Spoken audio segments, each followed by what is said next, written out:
की शुरुआत करेंगे और इस वक्त की बड़ी खबर एफएटीएफ की ताजा रिपोर्ट से भारत के दावे पर मोहर लगी है। जुलाई 2025 को रिपोर्ट ने पाकिस्तान की पोल खोली थी। एफएटीएफ ने पाकिस्तान की निगरानी बढ़ाने को कहा था। पाकिस्तान राज्य प्रायोजित आतंकवाद को यहां पर वित्तपोषण दे रहा है। पाकिस्तान का आतंकी चेहरा एक बार फिर से बेनकाब हो गया है। जो यहां अंतर्राष्ट्रीय आतंकवाद की फंडिंग पर नजर रखने वाली संस्था फाइनेंशियल एक्शन टास्क फोर्स की जुलाई 2025 की हालिया रिपोर्ट ने पाकिस्तान के राज्य प्रायोजित आतंकवाद की कलाई खोल दी है।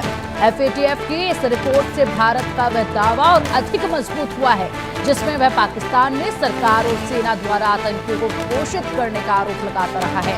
एफएटीएफ ने राज्य प्रायोजित आतंकवाद को पहली बार अंतर्राष्ट्रीय स्तर पर मान्यता देते हुए पाकिस्तान पर सख्त दृष्टि रखने को कहा।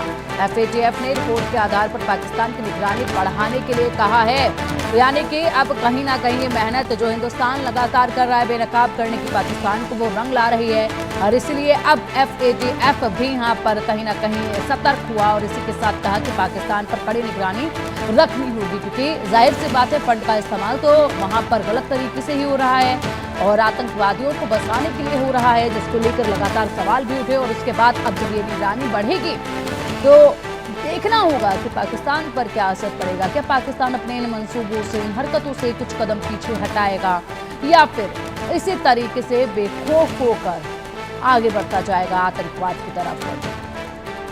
तमाम गतिविधियां इशारा लगातार कर रही हैं और उसी बीच अब यहाँ पर इस रिपोर्ट में मोहर लगी हिंदुस्तान के उन दावों की जो लगातार किए जा रहे थे। अधिक जानकारी के लिए हमारे सहयोगी अजय चांडियाल हमारे साथ जुड़ गए। अजय, वाकई में एक अच्छी खबर है। एफएटीएफ ने जो आदेश दिया कि अब कड़ी निगरानी पाकिस्तान पर रखनी होगी, लगातार पर्दाफाश करने की कोशिश भारत की रही है और कहीं ना कहीं उसका असर ये नजर आ रहा है। देखिए, बिल्कुल अगर आप देखिए फाइनेंशियल एक्शन टास्क फोर्स जो है वो दरअसल दुनिया भर में इस तरह की गतिविधियों पर नजर रखती है और जो उसने खुलासे किए हैं अपनी रिपोर्ट में, खासतौर पे ये कि पुलवामा हमला जो हुआ, गोरखपुर जो हमला हुआ भारत में, उस पे जो विस्फोटक का इस्तेमाल किया गया था उसे ऑनलाइन प्लेटफॉर्म के जरिए मंगवाया गया था। इसका मतलब ये है कि वो हर तरह की कोशिशों में जो है करके आतंकी गुट जो है जैसे मोहम्मद और लश्कर तैयबा जो पाकिस्तान से ऑपरेट करते हैं, वो इस तरह की एक्टिविटीज को अंजाम देते हैं। और दूसरी अहम चीज उन्होंने जो कही है, बताई है, इसमें जो एक्सपोज की है पाकिस्तान की, वो ये क्या है कि तमाम वो आतंकी संगठन जो जम्मू कश्मीर में या पाकिस्तान से ऑपरेट करते हैं, वो आतंकी संगठन उस पैसे का इस्तेमाल करते हैं जो दरअसल एनजीओ या फिर अलग अलग संस्थाएं बनाकर दुनिया भर से इकट्ठा किया जाता है, जिसकी अमाउंट जो है वो लाखों करोड़ों रुपए हो सकती है। उस पैसे का इस्तेमाल जो है वो देश जो है वो दरअसल फंडिंग के लिए करता है, उसको डाइवर्ट किया जाता है, लोगों को, दुनिया को बताया जाता है कि यहाँ गरीबी है, यहाँ हालात खराब है, ये पैसा उनको चाहिए। नॉन प्रॉफिटेबल ऑर्गेनाइजेशन जो बनाई जाती है वहां पर, उस पैसे को डाइवर्ट करके इस काम में लगाया जाता है। ये खुलासा होने के बाद कहीं ना कहीं अब सवाल ये उठता है कि अब यूनाइटेड नेशन जैसे देश और वो देश जो इंटरनेशनल मॉनिटरिंग फंड जो है वो उन पाकिस्तान पर जो दिया गया करोड़ों अरबों रुपए है उस पर क्या कर रहा है, कैसे नजर रख रहा है। चीन ने अभी 4.3 बिलियन डॉलर जो है वो पाकिस्तान को देने की बात की है। आईएमएफ ने जो है वो अरबों रुपया दिया है। तो ये तमाम जो पैसा पाकिस्तान में पहुंचता है उसका इस्तेमाल दरअसल भारत के खिलाफ आतंकवाद को चलाने के लिए किया जाता है। और ये जब एफएटीएफ ने जब इसे उजागर किया है उसके बाद कहीं ना कहीं अब सबसे बड़ी बात ये उठती है कि अगर ये जल्द इस पर रोक नहीं लगाई गई, इसके बारे में नहीं सोचा गया, तो यकीनन आज भारत इसका विक्टिम है आतंकवाद का, कल को दुनिया को बनना पड़ेगा।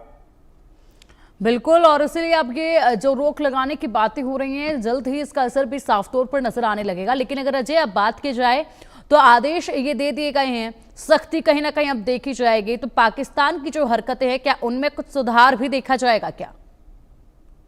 देखिए, पाकिस्तान सुधार करे ना करे, मगर भारत ने इस मुद्दे को कई बार पहले भी उठाया और इस चीज को लेकर दुनिया को जागरूक किया कि आतंकवाद का गढ़ पाकिस्तान है। और अब जब एफएटीएफ ने इस चीज पे हामी भरी है, इसका मतलब साफ है कि दुनिया के कई देशों को अब ये समझ आ जाएगा। अगर आप देखें तो प्रधानमंत्री जब आज ब्रिक्स सम्मेलन में थे, उससे पहले वो अलग अलग देशों में जब गए हैं तो वहां पर भी उन्होंने इस मुद्दे को उठाया है क्योंकि भारत पिछले 3 दशकों से ज्यादा समय से इस आतंकवाद से जो है वो पीड़ित है। तो ऐसे में भारत इस चीज को जब बार बार बताता रहा, दुनिया तब नहीं समझ रही थी। अब FATF ने भी बता दिया है, तो भारत, दुनिया क्या इसे सोचे, किस तरह से ले, या पाकिस्तान इस पे क्या करे, ये पाकिस्तान जानता है। मगर भारत एक चीज को लेकर स्पष्ट हो चुका है कि भारत को अब एक मौका मिल गया है। भारत को जब जरूरत पड़ी, भारत पाकिस्तान में के इस आतंकवाद को कुचलने के तमाम प्रयास करेगा। बिल्कुल, भारत को एक मौका मिल गया है और इसलिए ये नीति जो है बेहद तगड़ी भी अब लगातार वक्त के साथ होती जा रही है अजय, अगर देखा जाए तो आतंकवाद को लेकर। और इसीलिए एक के बाद एक यहाँ पर जो तमाम कंट्रीज तक ये बड़ा संदेश पहुंचाया गया है, उसका असर जो है वो आगे और भी मजबूती के साथ देखा जा सकता है। फिलहाल एक और बड़ी जानकारी सामने, उसका रुख कर लेते हैं, उसके बाद आएंगे आपके पास अपडेट, इस पर भी आपसे लेंगे। श्रीनगर